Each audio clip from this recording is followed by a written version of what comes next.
असुर राज बलि पवित्र जल को साक्षी मानकर ये संकल्प लेते हैं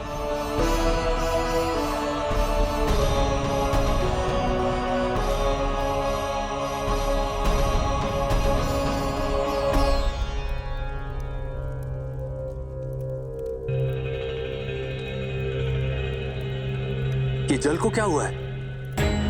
जल पात्र से बाहर क्यों नहीं आ रहा है? हे असुरराज, मुझे लगता है कि जल में कुछ फंस गया है। लाइए, ये पात्र मुझे दिखाइए।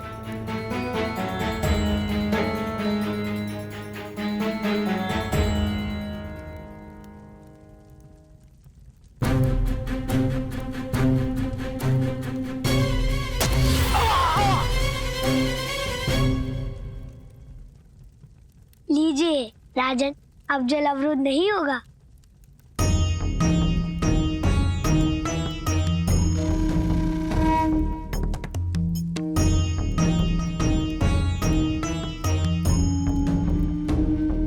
हे ब्राह्मण देव, हम असुरराज बलि पवित्र जल और तीनों लोक, पृथ्वी, आकाश और पाताल को साक्षी मानकर भूमि के 3 पग आपको दान में देते हैं।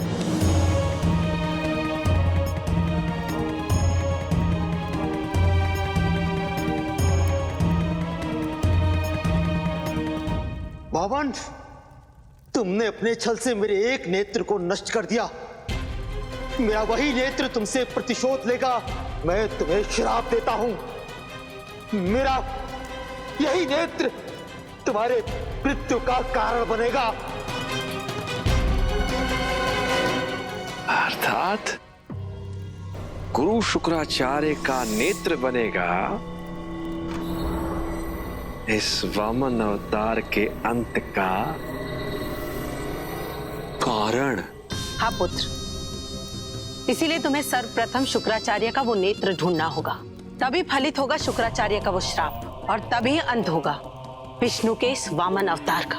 माँ, गुरु शुक्राचार्य के उस नेत्र को तो मैं ढूंढ ही लाऊंगा, किंतु उससे पूर्व आवश्यकता है वृंदावन के बालकों को कुसंस्कारी बनाने की, ताकि वो छलिया कान्हा वामन अवतार धारण करने के लिए विवश हो जाए। बाल गोपालो, वृंदावन के बाल गोपालो, मैं तुम्हें बंधनों से मुक्त करता हूं। जाओ, हो जाओ स्वच्छंद, उन्मुक्त, उद्दंड, कुमार्गी, कुसंगी, कुसंस्कारी। भगवान कंस का आशीर्वाद सदैव तुम पर बना रहे।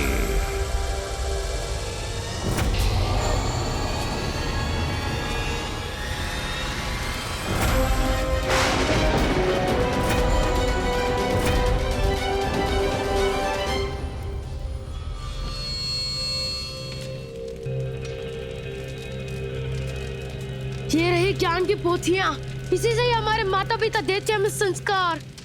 पर अब मैं सब जला दूंगा। ना रहेगी ज्ञान की पोथियां और ना रहेगा संस्कार।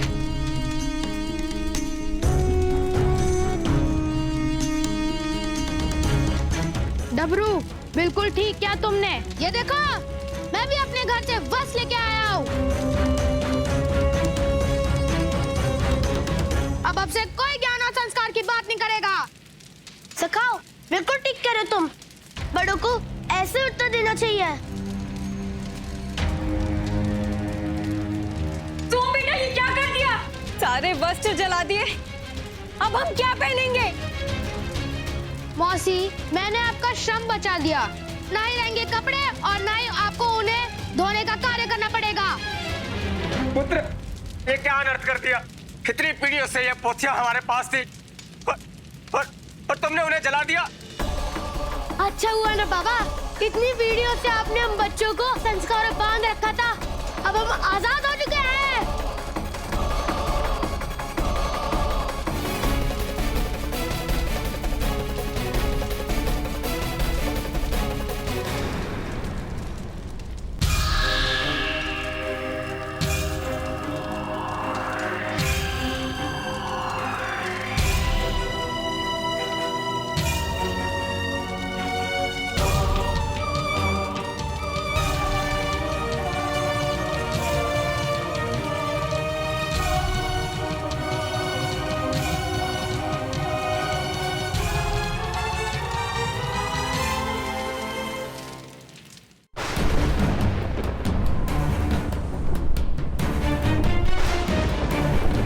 भगवान, जे असुरराज बाली और वामन अवतार वाली घटना जे तो युगों पूर्व पहले घटी है कि अब कौन जाने कहां गिरो है वो गुरुदेव शकुराचार्य को नेत्र।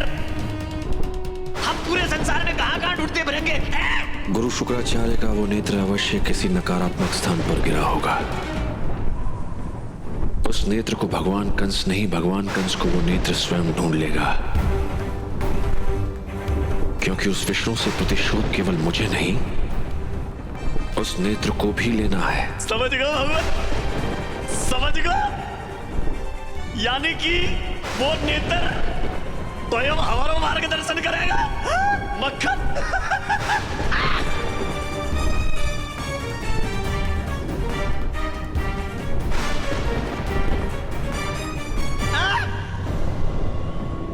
अरे भगवान, देखो देखो देखो देखो देखो देखो, धरती पे जे सूरज जैसो का उगरो है। जे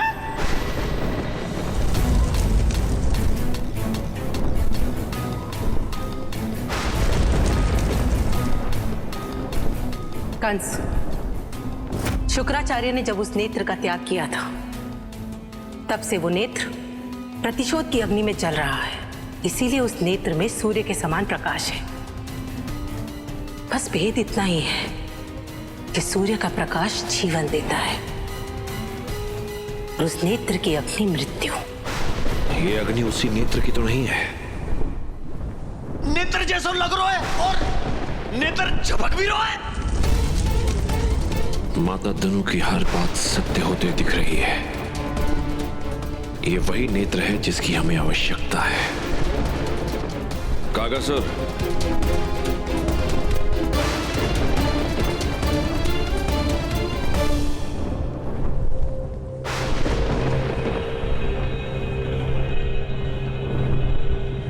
आपका अनुमान सत्य है प्रभु। ये कंस की सोची समझी रणनीति है। वह अधर्म की लड़ाई को कुसंस्कार से लड़ रहा है और इसीलिए किसी असुर को भेजने के स्थान पर वो बालकों में आसुरी प्रवृत्ति को बढ़ा रहा है। गुरुदेव, तब तो इसे रोकने का एक ही मार्ग है। मुझे वामन अवतार धारण करना ही होगा। किंतु मेरी चिंता यह है प्रभु कि वामन अवतार ज्ञान, दान और क्षमा के अवतार हैं। वे शस्त्र धारण नहीं कर सकते। ऐसे में कहीं कंस आपके लिए संकट न बन जाए। गुरुदेव, यदि कंस के असुरी प्रभाव में सारे बालक असुरी हो गए तो बहुत बड़ा संकट खड़ा हो जाएगा। इसलिए मुझे वामन अवतार धारण करना ही होगा।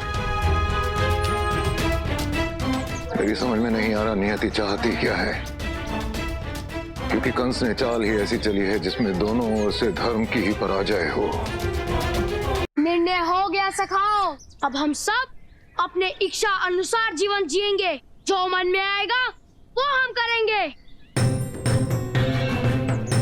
जो मन करेगा, जितना मन करेगा उतना खाएंगे। हाँ दाऊ, आप सत्य कह रहे हैं। अब हमारे ऊपर किसी का कोई बंधन नहीं है।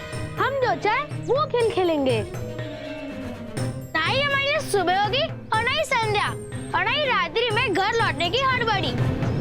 किंतु दाऊ, यदि हम यहाँ रहे तो हमारे माता पिता हमारे प्रसन्नता में कोई ना कोई अवरोध डालते रह गए। यदि हमारे मार्ग में कोई आएगा तो उसे मुद्गल पड़ेगी, चाहे वो हमारे माता पिता ही क्यों ना हो। वो तो ठीक है दाऊ, किंतु अब हमारे माता पिता को सुधारने के लिए हम अपना समय क्यों नष्ट करें? क्यों सत्य कह रहे हो सखा। फिर हमारे पास एक ही मार्ग है। हमें इस वृंदावन को छोड़ना होगा। तब हम जो चाहे वो कर सकते हैं। हाँ दाऊ, यही उचित होगा। ना तो हम अपने माता पिता के साथ रहेंगे और ना ही वे हमारे किसी कार्य में बाधा डालेंगे। फिर चलो सब। बलराम,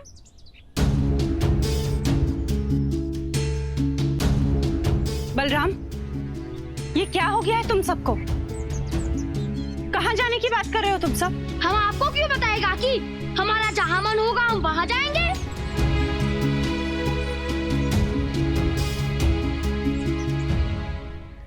अब हमें नहीं रहना आप लोगों के संस्कारों में बंधकर। बलराम, बहुत हो गई तुम लोगों की मनमानी। कोई कहीं नहीं जाएगा। समझे तुम सब? काकी, जब इतने बड़े बड़े असुर हमें नहीं रोक पाए, आप रोकेंगे हमें?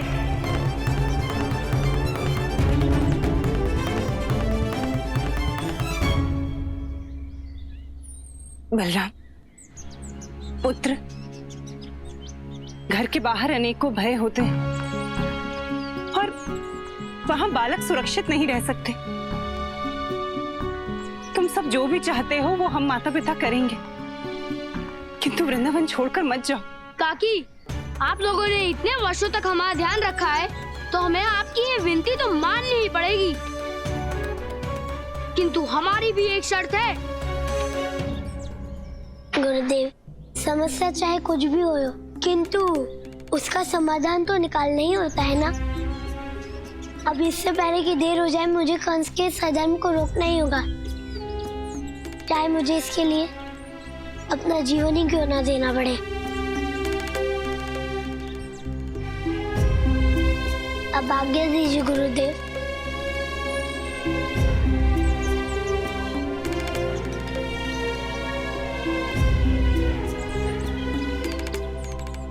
इस वृंदावन में या तो हम बच्चे रहेंगे या फिर हमारे माता पिता।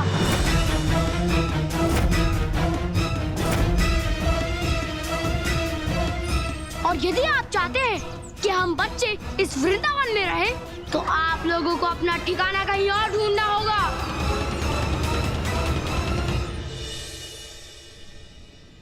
बलराम पुत्र, तुम ये क्या कह रहे हो? हम सब अपनी बसी बसाई गृहस्थी छोड़कर कहाँ जाएंगे? वो हमें नहीं पता काकी, किंतु आप लोग तो इतने बड़े हैं, कहीं भी रह सकते हैं। और यदि कहीं स्थान ना मिले तो वन में चले जाओ। पर अब हम बच्चे और हमारे माता पिता एक साथ नहीं रहेंगे।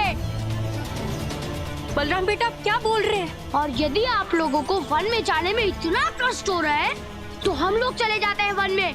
आप लोग रहिए ना प्रसन्नता पूर्वक इस वृंदावन में। चलो सखाओ। नहीं बलराम, माता पिता अपने बच्चों के लिए कोई भी कष्ट सह सकते हैं। तुम सब कहीं मत जाओ। और यदि तुम सबकी यही इच्छा है कि हम सब वन में चले जाएं, तो ठीक है, हम सब वन में चले जाएंगे। चलो बहन।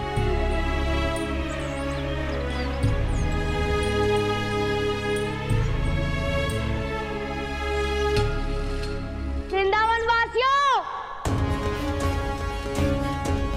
अपना सामान ले जाओ, अन्यथा सामान लेने के बहाने वापस आ जाओगे इस वृंदावन में। जाओ।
कहीं तू भी तो बाकी बच्चों की तरह निर्दयी नहीं हो गया? देखना, सबके मन में इतना द्वेष हो गया कि अपने माता पिता को ही घर से निकाल दिया। भैया, ये दोष इन बालकों का नहीं है, अभी तो दोष उस अधर्मी कंस का है। उसी ने सबके मन को इस प्रकार कुसंस्कृत कर दिया है। कंस का? किंतु कैसे लल्ला? तो लल्ला कैसे दूर होगा सब बच्चों के मन से कंस का ये घृणित प्रभाव? किंतु आप चिंता मत कीजिए, कभी भी उस संस्कार को अधिक देर तक भ्रमित नहीं कर सकता, और ना ही दोष प्रेम से जीत सकता है। किंतु कहना, हमारे बच्चे वो ठीक तो हो जाएंगे ना? ताकि आप चिंता मत कीजिए, आप लोग जाकर गौशाला में विश्राम कीजिए, तब तक मैं सखाओं को मनाने का प्रयास करता हूँ। हाँ लल्ला, आइए आप सब।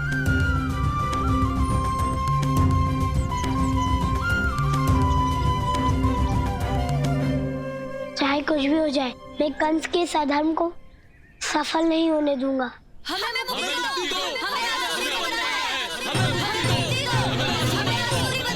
तो वामन लोक की आत्माओं का स्वर है, किंतु इन आत्माओं का संस्कार तो अभी पूर्ण नहीं हुआ है, तो फिर ये अपनी मुक्ति के लिए क्यों चित्कार कर रही है? कहीं दोनों समस्याओं का कोई आपस में संबंध तो नहीं? मुझे शीघ्र ही वामन लोक जाना होगा।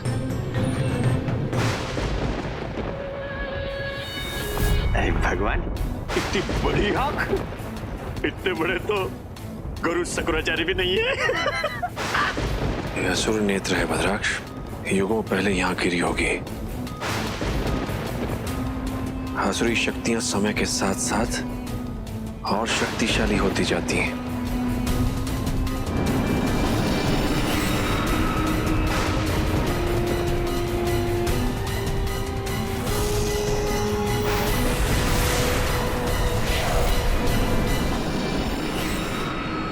जे आंख की आग तो हमें को जला रही है। प्रतिशोध की अग्नि में जल रहा हूं मैं, चले जाओ यहाँ से, अन्यथा तुम्हें भी जलाकर भस्म कर दूंगा। गुरु शुक्राचार्य के नेत्र, हम यहाँ तुम्हारी सहायता करने आए हैं ताकि तुम अपना प्रतिशोध पूरा कर सको। कौन हो तुम लोग? कहीं उस छलिए विष्णु ने तो नहीं भेजा है तुम्हें? भगवान कंस हूं मैं, वो विष्णु मेरा भी परम शत्रु है। तुम यहाँ मेरी सहायता करने आए हो या मेरी सहायता लेने? मैं यहाँ केवल तुम्हें ये बताने आया हूँ कि वो छलिया शीघ्र ही वामन अवतार लेने वाला है। जिसके कारण मैं युगों से अग्नि में जल रहा हूँ। कहाँ है वो वामन अवतार?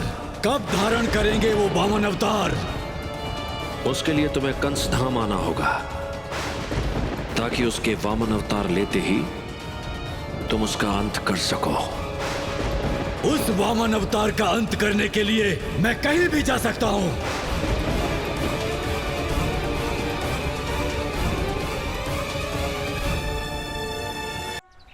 हमें मुक्ति दो, हमें असुरी बनना है, हमें असुर बनना है, हमें मुक्ति दो, हमें असुरी बनना है। ये तो महानर्थ हो रहा है, जिनको पवित्र बालकों के रूप में जन्म लेना था। हमें असुर बनना है, हमें मुक्ति दो। इस प्रकार तो ये संपूर्ण संसार असुरी हो जाएगा। हमें असुर बनना है, हमें असुरी बनना है, हमें असुरी बनना है। प्रभु, आप आ गए प्रभु। प्रभु, घोर अनर्थ हो गया प्रभु। वो असुर वामन शक्तियों को ले गया प्रभु। गुरुदेव, मुझे इस संकट का आभास हो गया था। अधर्मी कंस लेके गया है हमारी वामन शक्ति को, इसलिए वामन लोक में नहीं, अभी तो इस संसार में जो बाल गोपाल है उन सबके जीवन में अधर्म बढ़ता ही जा रहा है। तो कुछ कीजिए प्रभु, इस अधर्म को रोकिए। गुरुदेव, संसार की रक्षा के लिए मुझे पुनः वामन अवतार धारण करना ही होगा, और ये कार्य मैं केवल आपकी सहायता से ही कर सकता हूँ।